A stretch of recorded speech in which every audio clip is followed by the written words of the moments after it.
but I see a woman in the background ready to go to war. Sarah Bils, Hi. the creator and editor of DD Geopolitics. I know I say it all the time, every time you come here. Fantastic outlet. Thanks. You guys do God's work. How are you doing this morning? You doing okay? I'm doing well. How are you? I am doing okay. I am dragging ass, but I'm okay. I'm still okay. I wanted to get into not the big beautiful bill. You guys hit on something. No, I'm I don't know anything about it. I'm trying to stay far away from that discourse. And you are good for doing so. You're good for doing so. Usually the show does geopolitics, but I call myself doing both. And so I have to I do hit it that too. stuff. Yeah. I mean, I feel like there's a lot of American stuff that really has a lot to do with international or foreign policy. So I cover it as well. Let's talk the Abraham Accords. Oh, okay. Well, I want to talk two things. One, what the hell is going on with Azerbaijan? I'm confused. That's interesting. I have theories. I won't make any bets because I don't have good luck with bets with you. But I have. Damn right. No, I'm teasing. Just so the audience would know, Azerbaijan has been kicking up dust towards Iran, meaning it's widely believed that the drones and whatnot that were used inside of Iran was being fired out of Azerbaijani airspace, or at the very least they were reported from Azerbaijan. And they kidnapped, I'm going to use the term kidnapped, Sputnik reporters. You beat them. In retaliation, and beat the living shit out of them. In retaliation for Russia having a crackdown on criminal gangs and kill squads in Russia, which makes you believe very strongly that means the Azerbaijan government is linked to those criminal gangs. Because otherwise, why are they acting this way? What is going on with this? We have a lot going on in the Caucasus. Funnily enough, I'm actually rereading Clash of Civilization, and the section I'm on is about the Caucasus, and it's a whole entangled mess even back in the 90s. So people need to understand that these lines of who's on whose side in the Caucasus are not always clearly drawn. They change, and they can be volatile. At the end of the Soviet Union, Russia in the Caucasus anyway, it seemed like Russia was more favoring to Azerbaijan, which was strange because the Soviet Union didn't really get along with Muslims, but they wound up giving them Nagorno-Karabakh, or I call it Artsakh. They gave it to Azerbaijan, blah, blah, blah, blah. Well, we all know that craziness ensues. But then we get up until now, and we went through the 2000s where Russia was a pretty good ally of Armenia, and then that kind of fell apart when Azerbaijan attacked them again. So Russia doesn't really have a lot of friends in the Caucasus right now. We maybe can talk to Armenia again, and of course Georgia is a friend, but I wouldn't say they're an ally, not an enemy though. But so we have they're more of Georgia first, which is totally fine. Well, I wasn't wrong for that. I mean, Armenia was getting close. I was at the radio station when the war in Nagorno-Karabakh took place, and Armenia, after getting closer to the West, had this weird expectation that Russia was supposed to jump in and save it. I never frame it in the Russia betrayed Armenia. It's much more complicated than that. But, so we get to this Azerbaijan thing. We know that Azerbaijan is exceptionally close to Turkey. And then through that, they're also close to Israel. They supply a lot of their fuel. I think it's 40%, which is crazy. Yes. There were reasons to suspect that the drones and stuff were launching from Azerbaijan. I suspect that Azerbaijan, and don't quote me, but is directly involved in the assassinations of the president and the foreign minister. I think they're directly involved in that. And so we have a plane that gets shot down in Azerbaijan that's still being investigated, which it still looks kind of hairy, a little bit shady. And, we have Aliyev making overtures to Zelensky, and then Russia comes and takes two huge bombs that they don't usually use, and they blow up two oil refineries in Western Ukraine that refine oil for Azerbaijan, that refine oil for Israel. Yes. So then we see Aliyev, and Aliyev is he's horrible, a horrible, terrible person. He's like if Bibi and Erdogan had a baby, that would be Aliyev. He's like that. And so we have these NGOs operating in Russia. Now, Russia has banned most of the Western NGOs, but they allow some of the Eurasian and African NGOs. And apparently these NGOs, they're called the Azerbaijani Ural Committee or Azerbaijan Ural Commission, something like that. They work with Ukrainians. The Ural part, that's the Ukrainians and southern Russia. So they were found out to be NGOs. Well, these NGOs were found out to be drug trafficking and spying for I'm guessing for the Azerbaijanis, but I mean it could be for the Turks, it could be for the Israelis, or even the Ukrainians. correct. And I think this is a good sign. I think it's bad. I think it's not good that it's happening, but I think it's a good thing because this forces Russia to choose a side. You're not going to be able to pussyfoot around this Israel thing forever and say, there's Russian speakers in there. What do you want me to do? You can't do that forever. I'm sorry. You just can't. You're not going to be able to get away with it. And they're coming for you. And they're telling you that they're coming for you next. They're coming for Russia. And this this should be the point where Russia wakes up and says, Israel, Turkey, Ukraine, and Azerbaijan are forming an axis or adding on, and you want to talk about the Abraham Accords, this goes right with it, are adding on to this effort to isolate Iran. And Azerbaijan will do that for Turkey and Israel, regardless of its history with Iran.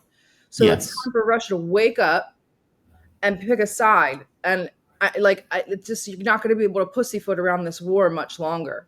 You're going to have to, I mean, we all think that they're on Iran's side, blah, blah, blah, blah. And then Putin always, crushed our dreams, mentions the Russians in Israel or something like that. But you're not going to be able to get away with that much longer because it's going to make you look weak. And I don't know how much Iran trusts Russia. I don't think that they should. Oh, I don't think that they do. I had a Russian guest on. God, man, this has been a weird show. A very religious woman. And then you'd have Ted Rawl talking about porn stars. Then you go to Professor Wolf. It's just an odd show. But I guess my point is, in asking her, or for that matter, Morandi, one of the key things that keep coming up is independence. We need independence. We need independence. And in talking to Laith pointed out, he says, look, what went on with the Soviet Union or even Medvedev gives them a clear sense that, no, we need our own independence. Sure. Which I get. It slightly freaks me out, but I get. It's kind of utopian. Nobody is ever really fully independent or fully self-sufficient, except maybe the hegemon, and even they really aren't. So no, nobody is. I understand their concerns and their paranoia. I know that that's been a doctrine of theirs since 1979, which was kind of like, we don't get involved in other people's wars, and we avoid that by not allowing them to get involved in ours. That sort of thing. Which I get it. But man, we're in a hostile world. What is it? Your enemies are not going to allow that. No, it's like by definition, you are aligned, whether you want to or not. That's what I said yesterday. I was like, you're going to get to a point where you don't have a choice, and that choice is going to be made for you. And if you do that, then you're stuck with what you get, and you're stuck in whatever position that you're in. Choice is already made for them. From my point of view, it is. I mean, the moment that you sold those drones to Russia, what is the U.S. thinking in that moment? Or the moment that you're giving oil to China, what is the U.S. thinking in that moment? Well, the U.S. is thinking Iran is a problem. Mm-hmm. Now, Iran was already thinking that, because from our point of view, we wanted to get rid of all these countries in the Middle East. But that just doubles down on this idea that multipolarity requires, on some level, Iran to exist. And if Iran doesn't get that, which is what was freaking me out before I had these conversations, it was like, oh God, they don't seem to get it. They don't seem to get it. You guys are in it together, whether you want to or not. But they do seem to get it now more so. They seem to be developing technology with China, or at the very least getting technology from China. They do seem to be getting some kind of layered defenses from Russia, or it's like a wink and a nod of, no, I'm not coming to militarily support you. Wink, wink, nod, nod. So I think they do kind of get it. From your point of view, what do you mean by Russia needs to pick a pony? What do you mean by that? Explain. It feels like Russia's sitting on both sides. Russia has always had an affinity for the West, has always had an affinity for Europe. They've always wanted to be European, especially in the Moscow, St. Petersburg area. And so I worry that kind of clouds their judgment. They really, like, that part of Russia really believes that they belong to the Europeans, that they belong to Europe. And I just, I just don't. I think that gets in the way of a lot of things and makes them more hesitant. They're also a little bit too pragmatic. They need to realize that they're going up against people that won't care in 3 years what happened 3 years ago, right? They're going to do whatever they want anyway. So Yeah. this idea, like, I don't want to, I don't want to hurt our already tenuous relations with Israel because there's Russian speakers there and like all of this stuff, and it's like you don't get to do that anymore. Yeah. You don't get to play this game anymore. You want to hang around with the oligarchs and placate them and let them come back and forth with their Israeli passports. They're not even Russian. They're mostly Ukrainian and Polish. They're all from Pale of Settlement. They're not Russians. They use Russia. They use Russia as a crutch and a cudgel. And they're not loyal to Russia at all. Go and ask any Israeli what they think about Russia. They hate Russia. Hate it. Hate it, hate it, hate it, hate it, hate it. I listen to Israelis constantly because I want to know what they're talking about. And they had a whole space the other day talking about how much they hated Russia. And they couldn't wait for Iran to fall because Russia would be next. They hate Russia. And the Russians inside of Israel, what little of them are there, the actual ethnic Russians, are treated like absolute crap. And I'm like, this is not the Donbass. This is not, you can't go in here and fix things, or they're not loyal to Russia. They're not ethnic Russians that are like, Putin, come save us. You're worried that the Russian speakers, and is he using that as an excuse, or does he really feel that way? Either way, you've got a lot more Muslims than you do Russian Jews sitting in Israel. I think it's time to think about what you're really going to do for the future of your country. And it's not to bring 2 million Jews back from Israel. That's crazy. It's just crazy. I understand the sentimentality. I get it. I understand him say, we got to protect our Russian speakers, but like, at what cost? Sir, I agree with everything that came out of your mouth. Every last word. Every last syllable. Every last vowel. Russian speakers. Every last word. I remember when he said that when he was sitting at the conference. And, he felt some kind of way about people saying Russia is not living up to its responsibilities. And they're not. Like, he chafed at it, right? He's like bristled at the very notion. Like, how dare you say some shit like that? He bristled at it. Mm-hmm. And like the fact that they even asked him the question is pretty astonishing, which means that question was being asked like heavily enough where it bubbled up to where Putin felt like he had to deal with the question directly. And, for him to say, well, we have X number of Russian speakers in Israel. Okay, dude, that doesn't... I was asking you to bomb Israel anyway. What are you talking about? No, they're not. It's like, poor answer. Poor answer. Like, that was a poor answer because it made it come across as if he had some sort of an excuse. Yeah, it makes him feel like there's some kind of weird association with Israel. Instead of just saying we can't, if you could have said like, oh, we're not in the place to assist them right now, that would have been more acceptable than we've got 2 million Russian speakers in Israel. What? Yes. That sounds horrible. What? That makes it sound like there's some sort of subversion, and that's why you can't. Like, what's going on that you can't make moves against Israel? It can't just be 2 million Russian speakers. That makes it sound more like untoward. That makes it sound more like I've got people I've got to answer to. Well, maybe. But that's the same argument he's using to go into Ukraine, though. Like, yes, part of it is the expansion, but the other part of it is we're going to defend Russian speakers in Donbass. That's why I get the consistency to a degree. I do get the consistency to be like, my concern is Russian speakers. But look at how he talks about the Donbass and the people of Israel. People of Israel, not Russians. They're Russian speakers. He never calls them Russians. People in Donbass are Russians. I don't know. I didn't like that answer. Distinction on purpose, but I've noticed that he does use it, and I don't know. But I agree. I agree with you. It's just getting kind of tedious and silly. I didn't like that answer. And I was so glad that they forced him to answer it, and he looked visibly uncomfortable. You should be uncomfortable. The Arabs, and more importantly, the Iranians, are questioning this whole entire multipolarity thing and this whole entire BRICS thing. While BRICS is not a military bloc, everybody understands that it's not a military bloc. Where do economics end and military action begin? Because that's what BRICS is. It's an economic bloc. So if they're coming to destroy Iran's economy again, what are we doing here? It needs to be point of being in BRICS so you can trade. It has to be a military element to it. It has to be. Like, I don't know how you get out of it. The defensive element, I can see like not going on offensives with people. I can understand that. I can understand not engaging in the BRICS name like that. We're talking about defending a sovereign state. Right. That belongs to BRICS. that is one of the core, not core, but one of the main secondary members of BRICS. And you're talking about 2 million Russian speakers, and Israel ain't joining BRICS. They're making the Abraham Accords. They're the center of it. What do they think the Abraham Accords are a counter to? BRICS. And that gives us a good intro to the Abraham Accords. Exactly. That's why I said it all ties right back in together. It does, because what they're trying to do, it's almost as if they realize, all right, us trying to knock down Iran didn't work.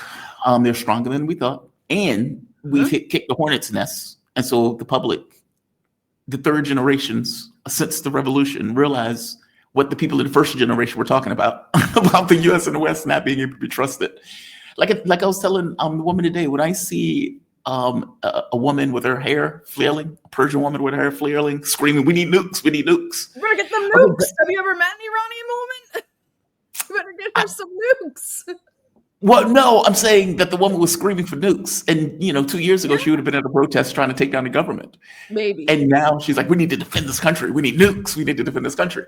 I'm saying that is giving this kind of it's a consolidation of power in a way that couldn't have happened without them doing what they did. And so, okay, so I agree with you. They need to be defended. It seems that they realize, all right, this plan of knocking over the government didn't work. And we need to isolate the government until we can drain them of resources to the degree that we can knock them over. And the Abraham Accords, with all of these Quisling governments of Saudi Arabia, which is mind-blowing. The notion that these Arab Muslim governments are joining with a government as it actively commits a genocide is mind-blowing and demoralizing. It has to be. And yet, that's what they're doing.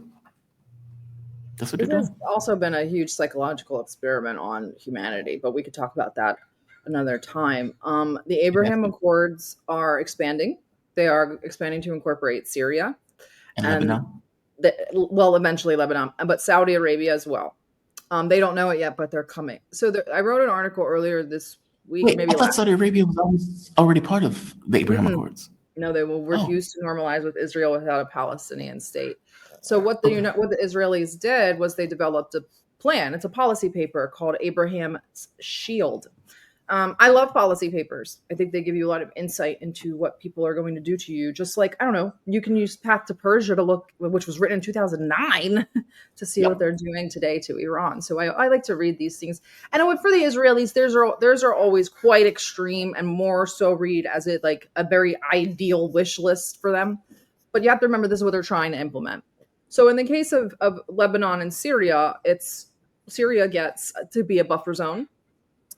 Which is what they're doing with it. And if you've noticed, a lot of senators and ambassadors have tapped Jolani and said, "You're now we need you as a regional army." So they're going to fight Hezbollah. They'll use Jolani to fight Hezbollah. The government of Lebanon will eventually secede they'll have no choice. First, they have to clean up the Hezbollah problem, and they've got Elon Musk working on the actual government in northern Lebanon. So that's taken care of. Iraq in the Abraham Shield plan is labeled as it's black on the map. So they don't count. They're not going to be going after Iraq. The plan for Iran is complete isolation, total isolation from everybody else. All of those relationships they've been pulling up in the Gulf, they'll be gone. They won't really be doing too much business with them. And then they're turning Gaza into basically a technocratic surveillance state, 15-minute city. With no cash. This is all part of the Abraham Accords. This is the thing about the Abraham Accords is that these wars or whatever you want to call them, they're making it so these countries don't have a choice. They have to go into the Abraham Accords. Saudi Arabia is big enough and powerful enough monetarily that doesn't have to make that choice right now. Syria had no choice. They had no choice. And what happened with Syria is, they had hundreds of thousands of these Turkic and, all over the Central Asia kind of groups. Well, the Americans said, if you want your sanctions lifted, you got to get rid of them. Well, the other Americans that work with Syria and came in and said, don't get rid of them. We can use them as an army. Yep. So now they have a huge Turkic army that are going to go and terrorize Lebanon, Iraq, and Iran. It's literally ISIS all over again. They're calling them ISIS. They said we found ISIS cells in southern Lebanon the other day. Things are getting crazy. These Abraham Accords are Trump's legacy. They belong to Jared and Ivanka. Ivanka is his favorite child. So it's like it's just and this is the new type of imperialism. If you go around these Gulf states and these Abraham Accord states, just look at each one and see, is there a Trump Tower or is there one planned? There's a Trump Tower or one planned in every single one except Lebanon. Every single that's one. just rank cronyism. I mean, that's just corruption. I mean, that's just the way Trump operates. But it all kind of goes hand in hand, right? It's like this corrupt business side as well as this weird militaristic. The Abraham Accords are funky, man. And they were all kind of hinged on this normalization with Palestine. Well, in the Abraham Shield Plan, they say, we're not going to give them a two-state, but we're going to do separation with autonomy from Judea and Samaria. That's not the West Bank. So you already know their plans for the West Bank. And Gaza's going under a surveillance state with no cash. But there was never normalization with Gaza. I mean, Israel was never going to accept normalization. No, but that was the caveat for Saudi Arabia. They wanted a plan for Palestine. They weren't going to normalize with Israel without a plan for two-state or some sort of recognition for Palestine. I don't know if this plan will fit the bill. I don't believe them. I don't trust Saudi Arabia. Look, I've said it on more than one occasion. I don't trust Saudi Arabia. Saudi Arabia, the normalization with Iran had everything to do with them not wanting Iran to hit their oil fields. It had nothing to do with any good notions. And to get on China's good side, yeah. Yeah, and in the same way, that weak, quisling government stood by. I mean, let's be very clear. Saudi Arabia has an air force and a military that's supposed to be, like 6th, 7th ranked in the world in regards to costs. And they sat there like, Israel keeps murdering Arab Muslims. Golly gee. And it's like, dude, are you fucking kidding me right now? Right? Like, they have no power in that process. And they are firmly, when Donald Trump, I think it was his last administration, where he was like, if it wasn't for us, you wouldn't exist. And he said, yeah, he was like, if it wasn't for us, you wouldn't exist. You wouldn't be there. The British created you and we've sustained you. The only reason that they're even here is because of Anglo imperialism. That's the only reason the Sauds have any power at all. Yeah. And they know that. And that's why they're they placate the West. They know that. But they also know, I mean, these bases, this is a lot of analysts have this theory. I don't know if it's true or not, to what extent, but these bases also serve as a deterrent to the populations from uprising against their government. I think that's what it is also. I mean, so they very much cater to these bases and the Western militaries. MBS made the point once that his life could be at stake because of the public not liking what is taking place. Basically, they see what's happening, and they know on some level they may even be next from the standpoint of Israel, especially if it takes down Iran, and they try to create this kind of greater Israel through the region, Egypt, Saudi Arabia, etc. And he pointed out, like, look, the public doesn't like what's happening, and my life could be on the line in this. It's like, yeah, dude. I mean, for fuck's sake, you're supposed to listen to the people. That's the thing about these Gulf states. They have minorities ruling over majorities. Bahrain has a Sunni family ruling over a Shia state. The Saudi family has a different religion than the majority of the Saudis. And they're only being held in place by these sort of Western bolsters. They know it, so they have to placate it. The West loves it because they have oil, and then they have the client state in the Gulf. Yep. I agree. I'm not a fan of Saudi and their sort of kind of snotty isolation. Why should we get involved? Oh, you want to hold on to Mecca and Medina, but you don't want to protect Muslims anyway? Right. Right. Millions of dollars from pilgrimages. You can't help other Muslims. I love that. Snotty isolation. I love that. It is. It's very much like, why should we get involved? It's like, how dare you tell us that we should get involved in this? Why is it our business? And it's like, dude, you call yourself home of the Muslims. Yeah. You want to be home of the Sunni Muslims at minimum, if not all Muslims. Shouldn't you be out there like, I'm the head of the Muslims. I'm the protectorate of these Muslims then. I mean, for fuck's sake, you're right. They have Mecca in Saudi Arabia. And for God's sakes, you're bigger than Texas. That's like a huge country. Like, you have no army. It's funny. I was watching a Bin Laden documentary last night because I had nothing else to watch. But, I always forget. I love that. That's what you do in your free time. Yeah, just watch Bin Laden documentaries.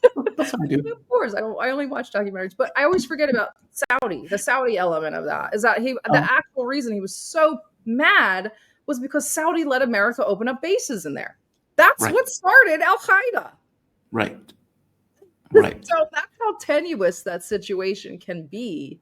They've had terrorist attacks in mosques and stuff from religious extremists that obviously don't hold the same religion as the government or the majority of the people. They were definitely outliers. But there's an Yeah. element of that. And MBS is highly aware. In Dubai, they're a little bit more placated because they have more money and there are a lot more rich people, foreigners. They're not going to riot against a foreign state. Bahrain will have the same sort of issues.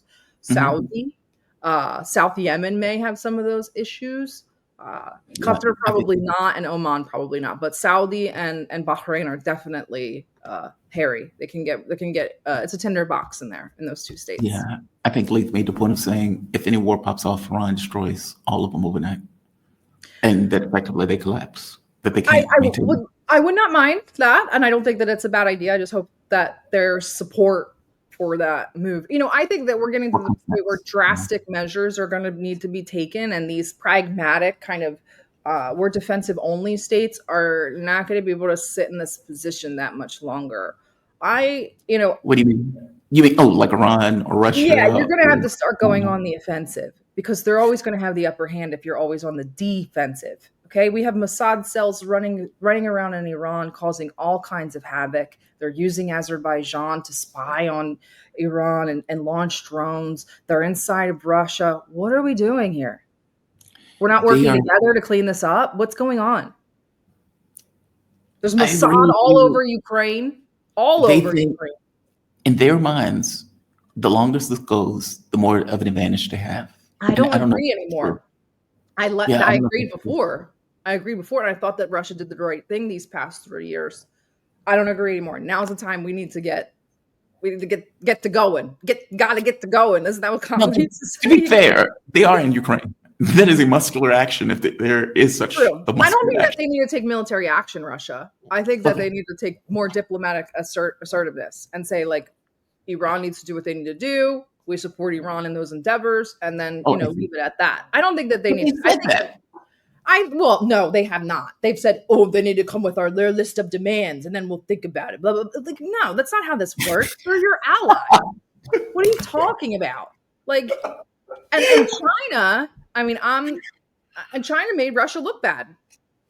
That's China what was supposed to road it. They were supposed to China road made it. Russia look bad, and Russia Yeah. allowed it. And so, at least the best way to maneuver around that is to say we couldn't help at the time, but we support China's assistance, or positively paint the Chinese assistance to Iran in that way. And I've always said from the beginning, anyway, like when people were like, "Where's Russia? Where's Russia? Where's Russia?" I'm like, "This is a China war. This isn't a Russia war. But This why is is it a China war? Why is it not a Russia war? I mean, from my point of Historically, view, this is a China. it's Even historically, this is a China war. China is much more close to Iran than Russia is. you know, Much, I guess, and especially in maybe this is weapons and that sort of thing.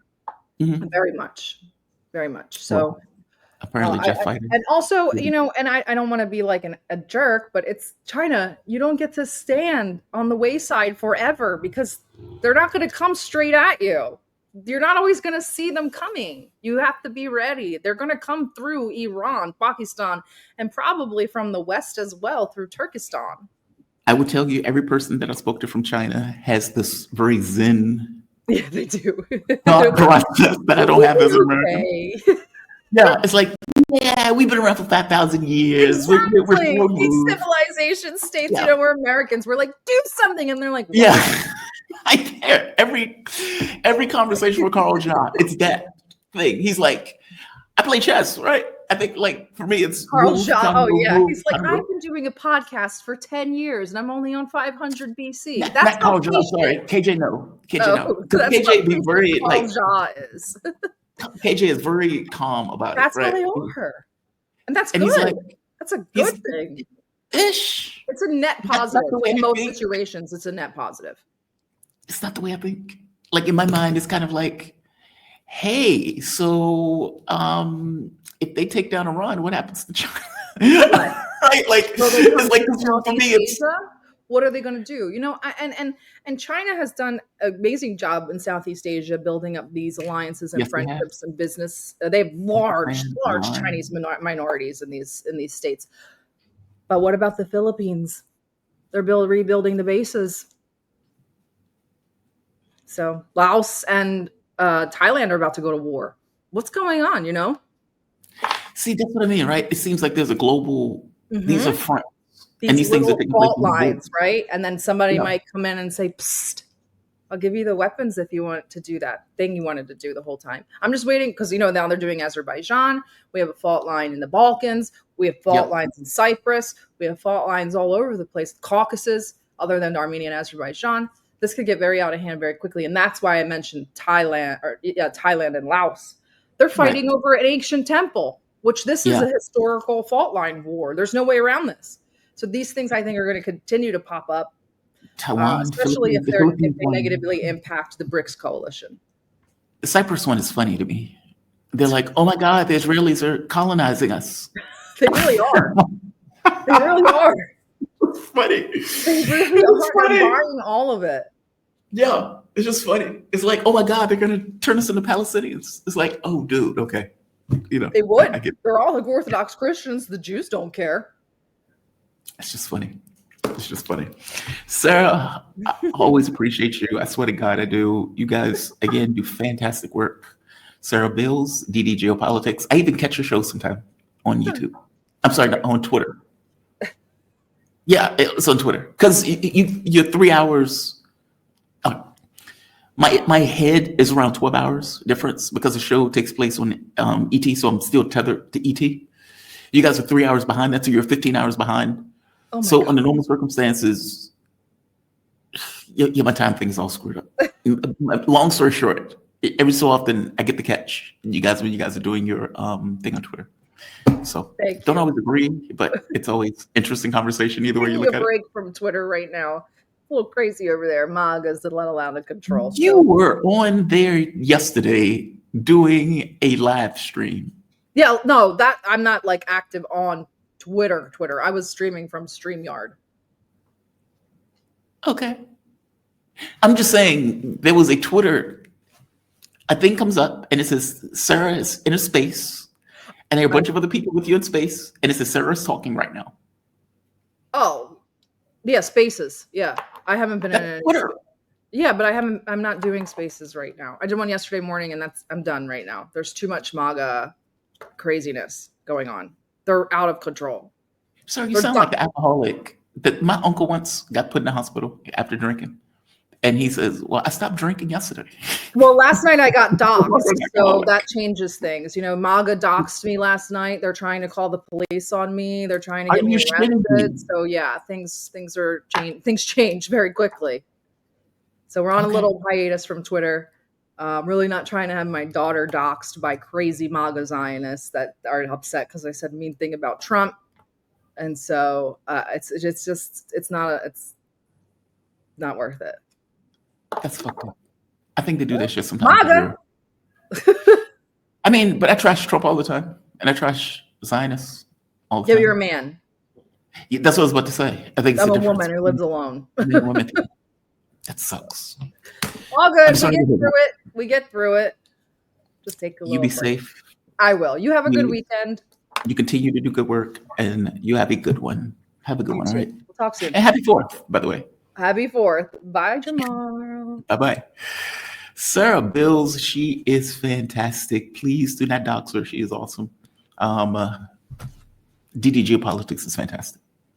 I know I say it every time she comes on. The fact that I say it this often gets across that it is, at the very least, my belief that it is true. She's